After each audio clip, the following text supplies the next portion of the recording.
जय हिंद। तो plus three second semester communicative Odia रे एक इम्पोर्टाट लॉन्ग क्वेश्चन को बर्तमान आम आलोचना करवा जहाँकि सबू यूनिवर्सिटी परीक्षा और स्पेशल उत्कल यूनिवर्सिटी परीक्षा बहुत सारा हेल्पफुल हे।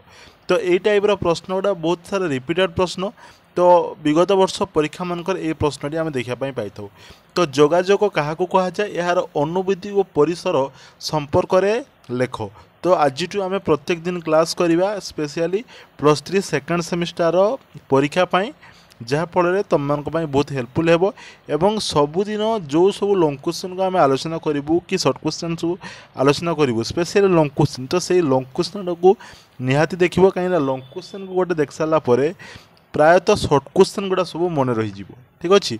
तो देखा कौन रही जोगाजोग क्या कहुए ना जागतिक सृष्टि प्रक्रिया रे पारस्परिक संबंध और भावर आदान प्रदान तथा साधीकरण संजोग सूत्र को जोगाजोग बोली कहुए। तो ये जोगाजोग क्या कहुए जब एक मार्किया प्रश्न आसला तो आम यही प्रश्न को लिखिपर। ठीक अच्छे।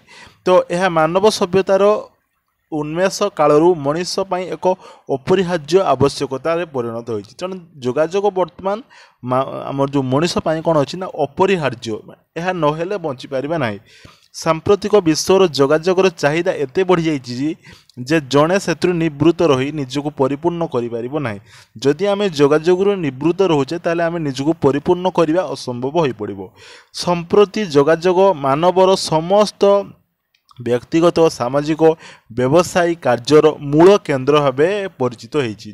जो जोगाजोग गुड़ा आम करुचु तो जोगाजोग विभिन्न क्षेत्र में आमर व्यक्तिगत काम लगुच सामाजिक काम लगुच व्यवसायिक काम लगी प्रत्येक क्षेत्र बर्तमान जमी मो यूट्यूब माध्यम तुमको पढ़ू। तो ये जोगाजोग काम करुच्ची। ठीक अच्छे। तो विषयन प्रक्रिया सारा विश्व को एक कर उपलब्ध करी हुए। समस्त व्यक्तिगत सामाजिकता जोगाजोग केवल तथ्य किंबा आवश्यकता को संचारित कराई न थाए बरं मनीषर ज्ञानर परिसर को व्यापक और परिमार्जित होता है। विकसित विश्वर कौन क्षेत्र को यह बाद दे नहीं। तो एमती प्रथम आमको किसी इंट्रोडक्शन लिखापी पड़ो। तापर कौन लिखा देखिए जे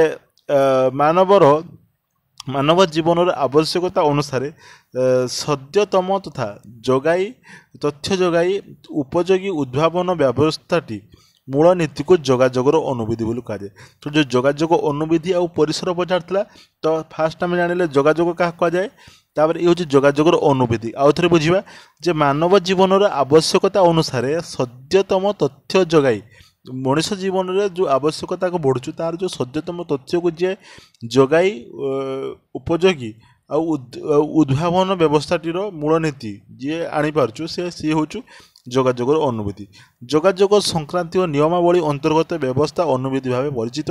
विद्यालय कार्यालय गृह गोष्ठी समाज आनुष्ठानिक देश विदेश सहर बजार आदि क्षेत्र में जोगाजोग निजस्व अनुभूति रे मनीषर लक्ष्य चिंता और चेतना कार्यबलीर विफलता तथा विफल को निर्धारण करें।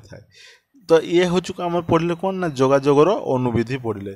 तापर देखिए आम जोगाजोगर परिसर कौन रही ना जोगाजोग जेहेतु कार्य साधन माध्यम और लक्ष्य हासिल उपाय तेणु यार परिसर व्यापक और दीर्घायत। तेणु निर्दिष्ट कौन परिसर ना जोगाजोग जो परिसरटा ता हूँ व्यापक अटे। मानविक चिंता चेतना और जीवन एमती कौन दिग ना जहाँ जोगाजोग न छुई समस्त क्षेत्र में यह एक समयोपयोगी आवश्यकता भाव परिचित होपरी दैनिक रुटी क्षीर पाई भी जोगाजोगर आवश्यकता। तेणु जोगाजोग प्रत्येक क्षेत्र में लगुच। जोगाजोगर परिसर जन ठारू गण पर्यंत परिव्याप्त। यह बिंदु सहित जोड़े बिंदु को सिंधु रे से ही सम्मिलित करे। तेणु जो गोटे कथा को जमती जो प्रचार प्रसार क्षेत्र में जमती जनक पाखु आउ जन पाक जाऊँ आउ जन पाक सारा विश्व को जापर तो केवल ये जोगाजोगर माध्यम जोगाजोगर परिसर को एत व्यापक कर पृथ्वीर जेकोसी कोण जड़े साधारण मनीष महाकाश दूरदूरांतर ग्रह नक्षत्र विषय टिकिनिकी खबर आखि पिछड़ाके पाई पारे। गणमाध्यम गुड़िकर वार्ता मास कम्युनिकेशन साहाय्य पारस्परिक जोगसूत्र विधान को विवृत भाव ପ୍ରତିଭାତ କରିଛି। ତେଣୁ କହିବାର କଥା ହେଉଛି ଏଠି ଦେଖ ଯେ ଯୋଗାଯୋଗଟି ହେଉଛି ଆମର ଯେଉଁ ରହିଲା, ତ ସେ ଯୋଗାଯୋଗ ହେଉଛି ବର୍ତ୍ତମାନ ଆମେ ପ୍ରଥମ ପଢ଼ିଲୁ ଯୋଗାଯୋଗ କାହା କୁହାଯାଏ, ତାର ଅନୁବିଧି ପଢ଼ିଲୁ, ତାପରେ ପରିସର ପଢ଼ିଲୁ। ତ ଯୋଗାଯୋଗର ପରିସରଟି ବହୁତ ବ୍ୟାପକ ଏବଂ ଯୋଗାଯୋଗ ବିନା ମଣିଷ ବଞ୍ଚିପାରିବ ନାହିଁ। ତ ଏମିତିକା ଯଦି ପଡ଼ୁଛି ପ୍ରଶ୍ନଟା ଯୋଗାଯୋଗକୁ ନେଇକି, ତ ଆମେ ତାର ଉତ୍ତରଟି ଏମିତି ଲେଖିଦେବା, ଠିକ୍ ଅଛି। ତ ଏଇଟା ଗୋଟେ ଜଷ୍ଟ ଆଜିର ଏଇ ଛୋଟ ପ୍ରଶ୍ନଟି ଆମେ ଆଲୋଚନା କଲୁ। ଆସନ୍ତା କ୍ଲାସ୍ରେ ଆମେ ଆଉ ଗୋଟେ ବଡ଼ ଲଙ୍ଗ କ୍ୱେଶ୍ଚନଟିକୁ ଆଲୋଚନା କରିବା, ଯାହାଫଳରେ ସମସ୍ତଙ୍କର ହେଲ୍ପଫୁଲ୍ ହୋଇପାରିବ ଏବଂ 2 ମାର୍କିଆ 3 ମାର୍କିଆ 5 ମାର୍କିଆର ପ୍ରଶ୍ନ ଗୁଡ଼ିକର ସେମାନଙ୍କର ସଠିକ୍ ରୂପେ ସେମାନେ ବୁଝିପାରିବେ।